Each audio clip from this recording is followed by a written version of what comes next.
Well, this budget chooses future stability over the present popularity. What is up with this year's budget and why people seem so angry? Why so many controversies are going on? So let me summarize the budget for you in 10 points so that you don't even have to read the budget. Massive infrastructure and capex push. Capex matlab capital expenditure. The money governments spend on assets which generate value for decades. Matlab roads, railways, metros, ports, airports and many more infrastructure developments. It creates large scale employment, it gets more national productivity and it reduces the cost of business. India's logistic costs are around 14 to 15% of the GDP.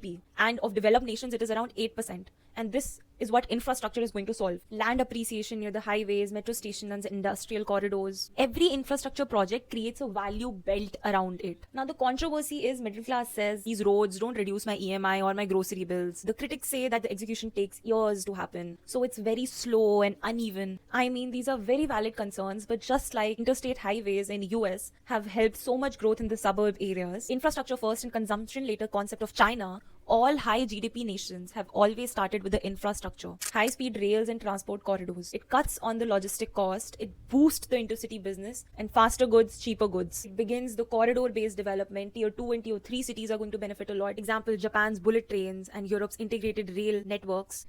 AI and semiconductor push. AI, though we all know, but what are semiconductors? They are chips that are in your phones, in electric vehicles, in basically everything technological, and even in defense and data centers. Right now, we are dependent on China and Taiwan heavily, and we want to reduce that dependence. It is for national and strategic security, and also it is going to create high value jobs. We really needed this. Controversy is only elite and urban India benefits, and it is going to take years. But to be very honest, it is not about instant gratification. Take US for example, which had the chip control and now it is a global influence. Manufacturing and MSME support. What it includes is MSME growth funds, manufacturing clusters, easier credit. But again, people are saying it's too much paperwork. It employs 11 plus crore Indians and it's the largest job creator after agriculture. And it is a structural problem, not a policy intent. The most controversial, no big tax relief for middle income people. What people wanted was income tax cuts and higher exemptions. What government did was stable tax slabs, compliance simplification, no major relief. So people are really angry because of the inflation pressure, increasing rents, EMIs and the grocery bills. But tax cuts is equal to lower revenue for our country. Lower revenue means more borrowing from the other countries, that money we need. And more borrowing means our GDP going down, our currency becoming weaker,